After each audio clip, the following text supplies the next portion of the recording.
দীর্ঘদিন ধরে অমীমাংসিত তিস্তা নদীর পানি বণ্টন সমস্যা সমাধানের উপায় নিয়ে ভারতের সঙ্গে আলোচনা করবে বাংলাদেশের অন্তর্বর্তী সরকার। সেই সঙ্গে রোহিঙ্গাদের মিয়ানমারে প্রত্যাবর্তনের বিষয়েও ভারত এবং চীনের সহায়তা চাইবে বাংলাদেশ।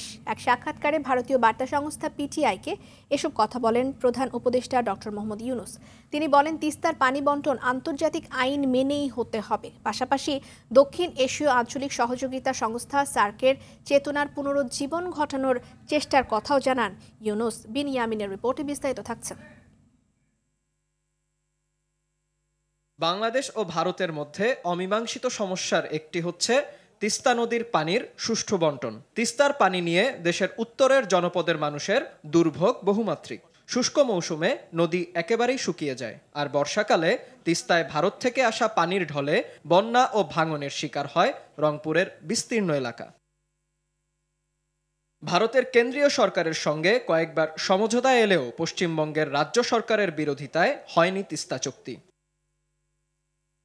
ছাত্র জনতার গণ অভ্যুত্থানের মাধ্যমে গঠিত অন্তর্বর্তী সরকারের প্রধান উপদেষ্টা ডক্টর মোহাম্মদ ইউনূস জানান, তিস্তার পানি বণ্টন নিয়ে ভারতের সঙ্গে মতপার্থক্য নিরসনের উপায় খুঁজে বের করবে তার সরকার। বছরের পর বছর এই চুক্তিকে বিলম্বিত করা কোনো দেশের স্বার্থেই ভালো নয় বলেও মন্তব্য করেন তিনি।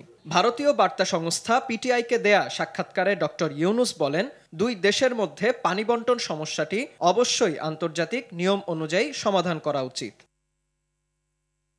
সাক্ষাৎকারে ডক্টর ইউনূস বলেন, যে মহৎ উদ্দেশ্যে ৮ জাতির আঞ্চলিক জোট সার্ক প্রতিষ্ঠিত হয়েছে তা বর্তমানে অকার্যকর। দক্ষিণ এশীয় আঞ্চলিক সহযোগী সংস্থা সার্কের চেতনা পুনরায় ফিরিয়ে আনার চেষ্টা করছেন বলে জানান এই প্রধান উপদেষ্টা। ডক্টর ইউনূস বলেন, পারস্পরিক সহযোগিতার মধ্য দিয়ে ইউরোপীয় ইউনিয়ন অনেক কিছু অর্জন করলেও এমন কোনো কিছু অর্জন করতে পারেনি সার্ক। তাই এ জোটকে সক্রিয় করে আঞ্চলিক সমস্যার সমাধানে সবাইকে এক হওয়ার আহ্বান জানান ডক্টর ইউনূস।